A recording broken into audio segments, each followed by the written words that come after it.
Investview. Invest in you. Hey, welcome back. We're kicking off hour 2 here on a Thirsty Thursday edition of Liquid Lunch on Newsmax TV. I'm John Tobacco. I usually start the top of the hour with all this stuff about what's going on at the Dow and what's going on with Bitcoin and all that. Not today. Today, we're talking about Investview. Very great friend of the show. We just had Annette Rayner on a little earlier today. She was the CEO of the company, guided the ship admirably, and made some tremendous strides forward with forward strategy.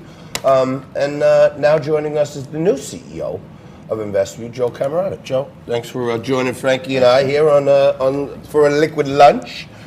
Joe, there's so much to talk about, okay? And let me remind you at home, I'm a shareholder. Joe's a shareholder. Frank's a shareholder. We're all shareholders. Share alike. Share.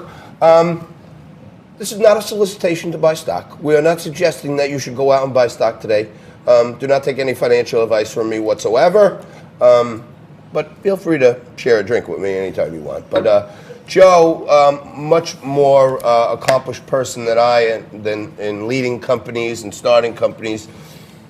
You've been a forerunner your whole career, from your 20s, where you were part of the development team and a lead developer on developing the first ECN, electronic network communication network for traders to match up off exchanges. That became a company called Daytech. That was ultimately sold for billions of dollars. $1.4 billion. $1.4 billion. You went on when the day trading and high-speed trading was just becoming in vogue. You started pretty much one of the first day trading firms in Sonic trading, and you built all that financial technology that supported people with the knowledge you knew about day tech. And you were cutting edge, leading edge developer, and I don't know if you want to disclose, but you wound up at some point selling Sonic to Bank of New York Mellon, one of the biggest banks in the world, for a significant amount of money. Led that company for a while, took a little break, had a non-compete. Sonic, when I founded my company, Locate Stock, you were my first client. So I know you for quite some time. And we've both been kind of entrepreneurial, financial technology geeks.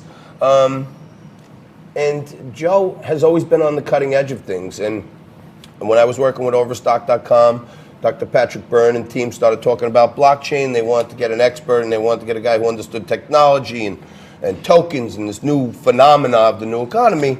I begged you to come join us, and you did just that. You sold your company to Overstock, and you led the charge there. And that was before anybody even knew. You were mining for Bitcoins in 2013 when nobody even knew what a Bitcoin was. So what I'm telling you at home, okay, is this is a guy from his 20s to his 40s who has been at the tip of the spear on financial technology for as long as I know him. He's built companies, built shareholder value.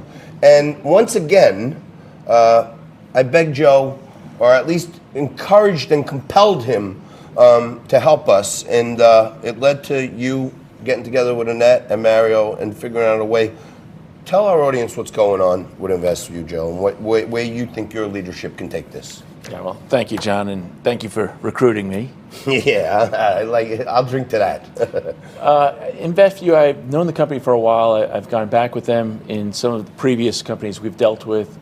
And looking at what they're offering now, I knew about the investor education, but now getting into some of the Bitcoin mining, some of the technology that they're offering, I thought is very compelling in terms of offering passive income for investors. Beyond just investor education, now they could actually invest their dollars and get a very significant return. Much of it is an insured return against the principal. Really impressed me. And I think what they're doing is very cool. And I think with my experience in technology, we could really advance it and improve upon it drastically. What are some common mistakes that a lot of people make when they try to do investing on their own? And how can Investview help with respect to those mistakes? I mean, a lot of people usually look for the lowest commissions and things that are not really significant. And now with the change of many brokers going commission-free, people could focus now on just their investment strategy. So Investview helps on the education side of it. But now, a lot of people are confused with Bitcoins. They don't know what Bitcoins are or how to invest. And many people have bought a miner, but then they can't really operate it efficiently. It's too expensive. They don't know what they're doing. Well, now they could supply an investment to Investview. We'll buy the mining equipment, we'll put it online, we'll manage it for them. They get the tax write-off for buying the equipment, and we're going to get them a significant return, at least doubling their money going forward with an insured investment. Joe, there's this long history of, big banks, in my view, ripping off retail investors and, selling their order flow. And you were one of the forerunners in, creating some of these rebates and some of these off exchange matching programs. One of the things that I liked Investview and about Investview, and I've been involved with Investview for a while too, was on the education and awareness side to let people know that there are simple things they can do to teach themselves. And I always say, don't invest in anything unless you know what you're investing in. Educate yourself. Don't invest for tomorrow. Invest for your future, for your kids' future, and you're a lot better off. I know the big new stuff. You're going to come on and tell us when you're ready with the big data mining and. But we have on Nate Bradley. Nate from Data Vault. We have on Nate every week. And every other day you turn around, there's a story in the news about how people's data is being mined and raked and pirated, and the big companies like Facebook and Twitter and Google and Instagram, they're selling all that data. There's a way that you see here that no one's ever looked at it from, that we can take the power of mining that data and monetize that for people and get passive income, right? Absolutely. In addition to mining Bitcoins, one of the things that attracted me to Investview is the alternative areas that can be mined, including big data and altcoins. But big data or artificial intelligence is another very important mining aspect today. But if you look at even individuals' data, people, it's a concept of sovereign data where your data is being mined whether you like it or not. If you do a Google search, then you go into a browser, you see a bunch of advertisements, you're not getting paid for that. So what we're looking to do is afford you the opportunity to sell that data, at least participate in it. Data Vault, for example, will provide you a vault, and you'll actually get paid on the data that you're selling rather than just have it sold without your knowledge. So in the long run, Investview may be able to take people's data and other data that we mine from the machines and the cards and everything, package it up, and give it to somebody like Data Vault, where they can resell that stuff and bring in income not only for the company, but for the person providing that data. So instead of the big FANG stocks ripping people off, what I say, people think they get Facebook for free. Yeah. But they don't get Facebook for free because Facebook steals all that data and then resells it 7 ways to Sunday. You figure out a way, or at least Investview figure out a way, and you have a forward strategy where people will be empowered to get some of that earning back to themselves, right? Absolutely, and that's what attracted me to Investview is there's not just one aspect, there's multiple aspects or multiple revenue streams that are going to be coming in as we build out the strategy in the coming months. I know Frank is a very committed investor. Absolutely. And a shareholder. I want to just show you guys something. I want to remind you that I'm not giving you investment advice. I'll say that again, I'm a shareholder in Investview. But as I mentioned going a few years back, I asked Joe to please join Overstock.com and their blockchain subsidiary T0.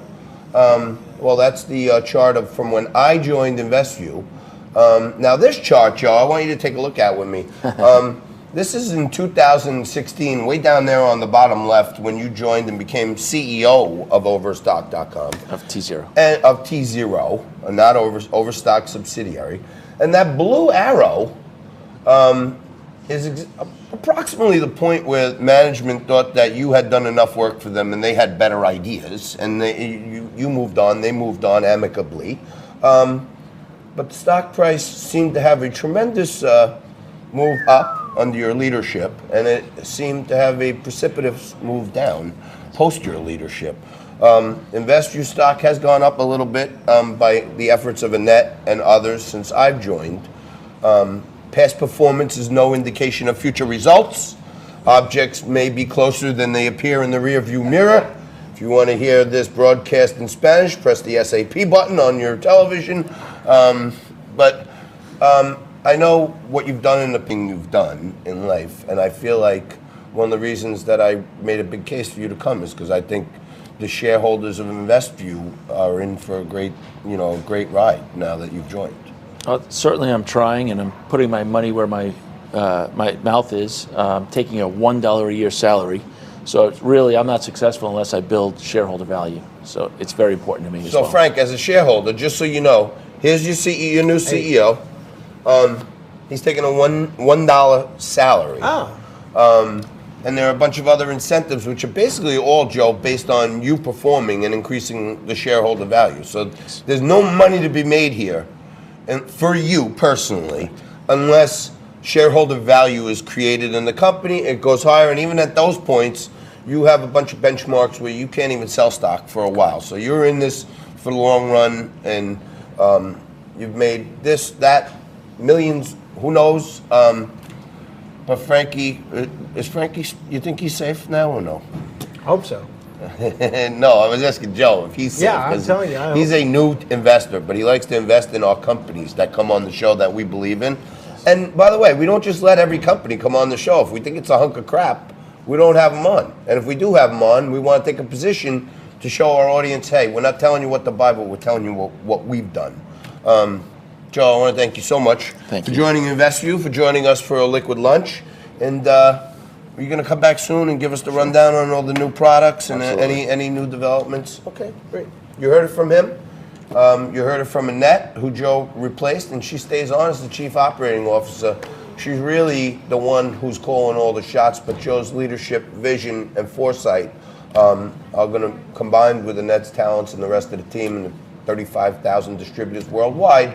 We'll be looking out for you, and we'll be working our hardest on that, that's for sure. We'll take a quick break. We're going to be back right after this with Jonathan Bell, my favorite workplace attorney, and he's going to tell me all the things I should not be doing to our staff right after this.